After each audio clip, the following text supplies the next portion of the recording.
Hello students, let us start with the next topic of this chapter, acids, bases and salts. Next topic is water of crystallization. It is very important topic of this chapter. Crystallization का क्या मतलब है यहाँ? तो water of crystallization इसमें क्या होता है बेटा कि एक fix number of water molecules they get attach to the one formula unit of salt. एक सॉल्ट के एक यूनिट के साथ fix number of water molecule attach हो जाते हैं। फॉर एग्जांपल अगर हम बात करें कॉपर सल्फेट की, कॉपर सल्फेट एक कॉपर सल्फेट के साथ 5 water molecule, one copper sulphate unit के साथ 5 वाटर मॉलिक्यूल का अटैच हो जाना, this is called water of crystallisation. क्या इसको कैसे हम डिफाइन करेंगे? Water of crystallisation is the fix number of water molecules present in one formula unit of salt. 5 water molecules of water are present in one formula unit of copper sulfate. एक copper sulphate के साथ 5 water molecule. तो chemical formula for hydrated, अब ये क्या होता है, copper sulphate अगर देखेंगे it will look dry, but actually हम इसका केमिकली बात करें तो it is attached, one formula unit is attached with the 5 water molecules. 5 water molecule होते हैं एक कॉपर सल्फेट के साथ, पर वो देखने में ड्राई होता है, एक्चुअली रियलिटी में it is not dry, right, because water molecules are attached with it, right. तो how can you prove that salt of copper sulphate is not really dry? जैसे मैंने भी बताया कि देखने में वो ड्राई ही होता है, लेकिन अगर हम उसको केमिकली देखें तो one copper sulphate molecule is attach with the 5 water molecules, ठीक है। तो हम इसको कैसे प्रूव कर सकते हैं कि it is one copper sulphate is attach with the 5 water molecule? तो इसमें क्या है कि अगर हम कॉपर सल्फेट को हीट करें, ड्राई बॉइलिंग ट्यूब में हम कॉपर सल्फेट सॉल्ट डालें और उसे हीट करें तो it will evaporate water molecule vaporise हो जाएंगे, right. And you know copper sulphate is blue in colour, तो ये ब्लू कलर का कॉपर सल्फेट अगर हम हीट करते हैं, हीट को हम ट्रायंगल से रिप्रेजेंट कर सकते हैं, तो it will turn to white after evaporating water. ये कॉपर सल्फेट का जब वाटर वेपोराइज हो जाएगा तो ये इसमें कॉपर सल्फेट प्लस वाटर हो जाएगा, मतलब वाटर जो है वेपोराइज हो जाएगा। वेपोराइज हुआ तो ये जो कॉपर सल्फेट था, ये ब्लू का मतलब CuSO4 5H2, ठीक है ना, ये था। और जैसे इसको हीट किया तो ये वाइट कलर में बदल जाएगा, ठीक है, ये कॉपर सल्फेट बन जाएगा, वाटर वेपोराइज हो जाके डिफरेंट मतलब सेपरेट आउट हो जाएगा, ठीक है। Heat few crystals of copper sulfate in a dry boiling tube. Color of copper sulfate after heating changes from blue to white. We will notice water droplets in the boiling tube. हमें जैसे उसे heat करेंगे तो हमें water droplets नज़र आएंगे tube में।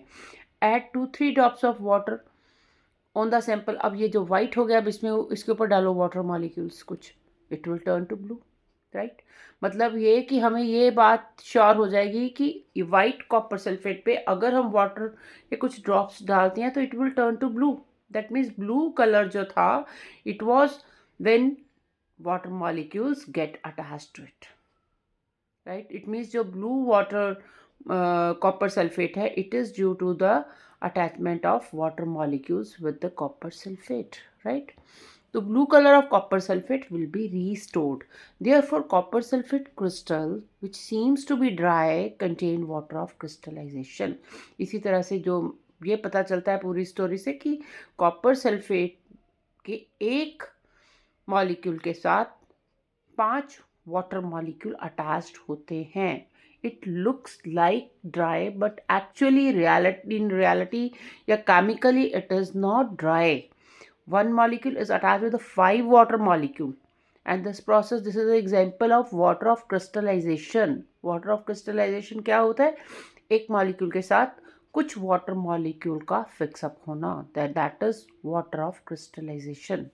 इसका एक और एग्जाम्पल होता है, one more example of water of crystallisation का, दैट इज वॉशिंग सोडा। पहले वॉशिंग सोडा फॉर्म कैसे होता है? वॉशिंग सोडा के लिए क्या होता है कि baking soda, that is sodium hydrogen carbonate. Baking soda sodium hydrogen carbonate को अगर हम हीट करते हैं तो इट गेट डीकम्पोज्ड। हीटिंग के ऊपर ये डीकम्पोज हो जाता है। कैसे? Na2 सोडियम कार्बोनेट प्लस, अब ये मैंने बताया कोई भी कार्बोनेट को हम हीट करते हैं तो कार्बन डाइऑक्साइड इवॉल्व होगी, वाटर इवॉल्व होगा। ये तो आपको पता ही होना चाहिए। कार्बोनेट को अगर किया तो कार्बन डाइऑक्साइड और वाटर इवॉल्व होना है। ठीक है, तो ये डीकम्पोजिशन हुआ, इसका डीकम्पोज हुआ, ब्रेक डाउन हुआ इसका, और क्या बना?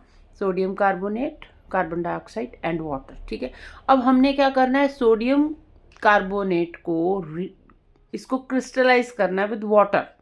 ठीक है, वाटर क्रिस्टलाइजेशन इसका करना है। तो अगर एक मॉलिक्यूल सोडियम कार्बोनेट के साथ 10 वाटर मॉलिक्यूल अटैच होते हैं तो it becomes Na2CO3 dot 10 water molecule. ठीक है, तो it will become washing soda. Washing soda, तो वॉशिंग सोडा जो हम वॉशिंग में यूज़ करते हैं, तो it here also crystallisation of sodium carbonate takes place. Sodium carbonate crystallise होता है तो ये बन जाता है वॉशिंग सोडा। ठीक है, ये क्वेश्चन आ जाए तो कैसे लिखना है? Here you can see when sodium carbonate is decomposed it forms sodium hydrogen carbonate, that is baking soda, is decomposed, it forms sodium carbonate, and when sodium carbonate is recrystallized, that means water molecules are attached with it. ठीक है, जब उसको recrystallise किया जाता है तो क्या होता है? It will form washing soda. Washing soda a basic salt, right? तो आगे ये इक्वेशन आएगी। ठीक है, इसको बैलेंस किया हुआ है, इसमें बैलेंसिंग Na2 है, Na2 इधर Na2 को 2 कर देते हैं। ठीक है, कार्बोनेट कार्बन, अब इसमें 2 हाइड्रोजन, इसमें भी 2 हाइड्रोजन है, कार्बन 2, इधर एक कार्बन, 2 कार्बन कंप्लीट हो गए। ओके, देन उसके बाद आता है ऑक्सीजन। 3 2 6 ऑक्सीजन है यहाँ। 3 + 2 5 + 1 6, तो इट इज़ बैलेंस्ड इक्वेशन है। ठीक है, अब जैसे सोडियम कार्बोनेट बना, we will if 1 sodium carbonate get attached with the 10 water molecule, it will form washing soda. तो ये वॉशिंग सोडा फॉर्म करते हैं। इसको आप एक बार स्क्रीनशॉट कर लीजिए and note down in your copies.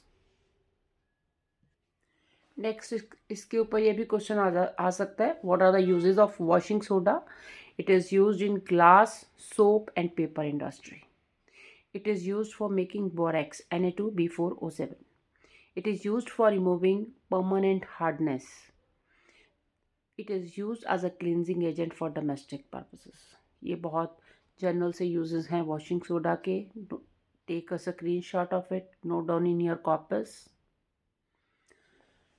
तो बेटा, अगर ये टॉपिक आपको समझ आया हो, वीडियो अच्छा लगा हो, तो आप प्लीज़ इसे लाइक कीजिए और सब्सक्राइब कीजिए। Thank you.